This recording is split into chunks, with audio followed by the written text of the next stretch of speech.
it's Chris. So this is a pretty fun project, but it's a pretty loud horn. There's quite a few videos out showing how you can take a RYOBI tool apart, remove the motor and chuck, and put in the compressor. But I didn't really want to sacrifice one of my impact drivers, and I didn't really want to buy a brand new one to take apart. So I decided to make a 3D model instead to put the parts in. Luckily, you can buy a horn kit on Amazon for under 30 bucks that comes with a dual horn and a compressor.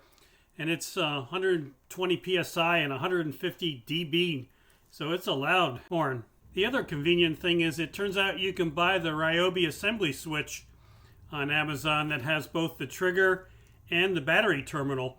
So it makes it pretty easy. You only have to buy the horn and the trigger and then just 3D print the models.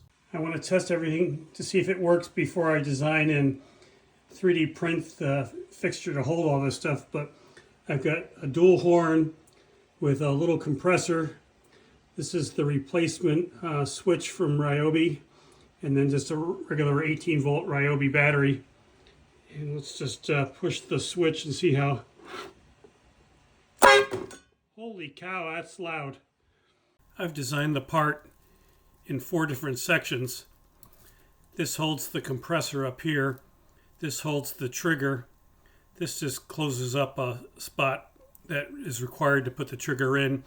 And this is the adapter for the RYOBI battery. My thought was that you could do different ones for different battery types. So I'll load one of the models into the slicer and add support, and then we'll send it off to the printer.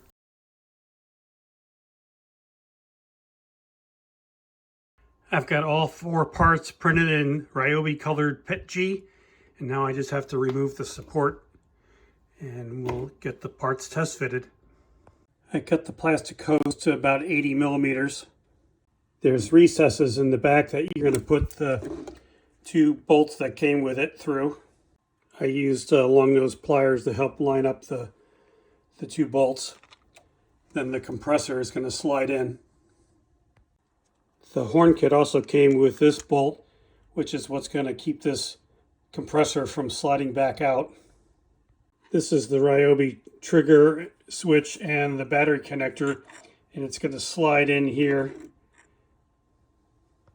You have the power leads coming out of the top that are going to go to the horn, and then the battery connector that's going to connect to the base, and then the trigger here. The horn battery adapter is just going to slide over and clip in like a standard RYOBI tool does. And this is where we're going to put the battery terminals from the piece above on the trigger. These alignment pins and holes that are printed are not very strong, so I'm going to use super glue once I get everything lined up, and I'm going to super glue it and push it in, and that'll give it some strength.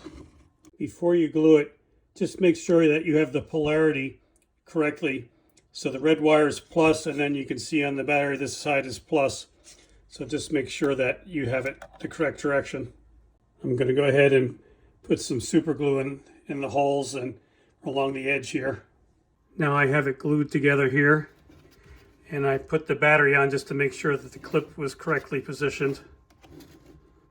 After you crimp on the connectors, the female connectors, I'm going to put the minus in this side and the plus in this side, and then glue this together. Again, because these pins are not all that strong. And you have to make sure that you put the minus black wire through this groove here, because the horn's going to screw on the back and you don't want it to get caught.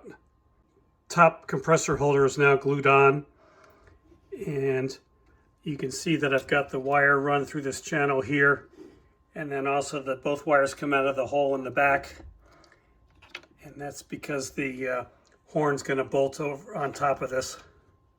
In this step, we're going to put the horn through the 2 bolts in the back here, and we're going to connect the hose from the compressor.